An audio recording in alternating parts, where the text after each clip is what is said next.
Hi. അപ്പോൾ ഈ ഒരു സ്ഥലം നിങ്ങൾക്ക് എവിടെയാണെന്ന് അറിയോ? ഇത് നമ്മുടെ വൈറ്റില ബ്രിഡ്ജിൻ്റെ താഴെ വരുന്ന ഒരു പാർക്കാണ് കേട്ടോ.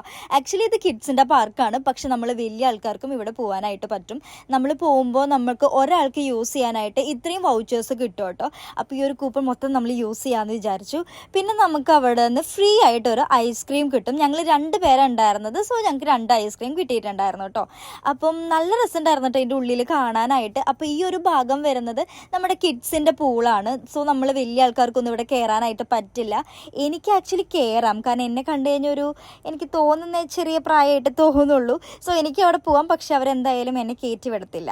അങ്ങനെ ഞാൻ അവിടെയൊക്കെ കണ്ടു. പിന്നെ അവിടെ ബാസ്ക്കറ്റ് ബോൾ ഒക്കെ കളിക്കുന്ന സ്ഥലം ഉണ്ടായിരുന്നു. കറക്റ്റായിട്ട് വീണതിൻ്റെ ഒരു സന്തോഷമാണ് കേട്ടോ ഈ കാണുന്നത്. അപ്പോൾ ഞങ്ങളിപ്പോൾ പോകുന്നത് ഈ വണ്ടി ഓടിക്കാൻ വേണ്ടിയിട്ടാണ്. ഇത് നമ്മൾ വലിയ ആൾക്കാർക്കൊക്കെ യൂസ് ചെയ്യാൻ പറ്റും കേട്ടോ. ഞങ്ങൾക്ക് ഭയങ്കര ഇഷ്ടമായിട്ടുണ്ടായിരുന്നു. കാരണം എന്താ പറയുക, ആദ്യമായിട്ടാണ് ഇങ്ങനെയൊക്കെ എക്സ്പീരിയൻസ് ചെയ്യുന്നത്. സോ എനിക്ക് നല്ലപോലെ ഇഷ്ടപ്പെട്ടു. നല്ല രീതിക്ക് എൻജോയും ചെയ്തിട്ടുണ്ടായിരുന്നു കേട്ടോ. പിന്നെ നമുക്ക് കിട്ടിയിട്ടുണ്ടായിരുന്ന കൂപ്പണിൽ ഈ ഒരു ഗെയിം കളിക്കാൻ പറ്റുമായിരുന്നു. എനിക്ക് നടപടിയാവുമെന്ന് തോന്നിയില്ല. സോ പാവം അവൻ കളിച്ചോട്ടെ എന്ന് ഞാൻ അങ്ങോട്ട് വിചാരിച്ചു. അത് കഴിഞ്ഞിട്ട് നമ്മൾ പോവുകയാണ്. നമുക്കൊരു 8 മണി 8:30 വരെയൊക്കെ ഇവിടെ ഹാങ് ഔട്ട് ചെയ്യാനായിട്ട് പറ്റും. എന്തായാലും ഒരു വട്ടമെങ്കിലും ഇവിടെ ഒന്ന് പോയിട്ട് എക്സ്പീരിയൻസ് ചെയ്യുന്നത് നല്ലതായിരിക്കും കേട്ടോ. അപ്പം അത്രയേ ഉള്ളൂ. Tata, bye bye.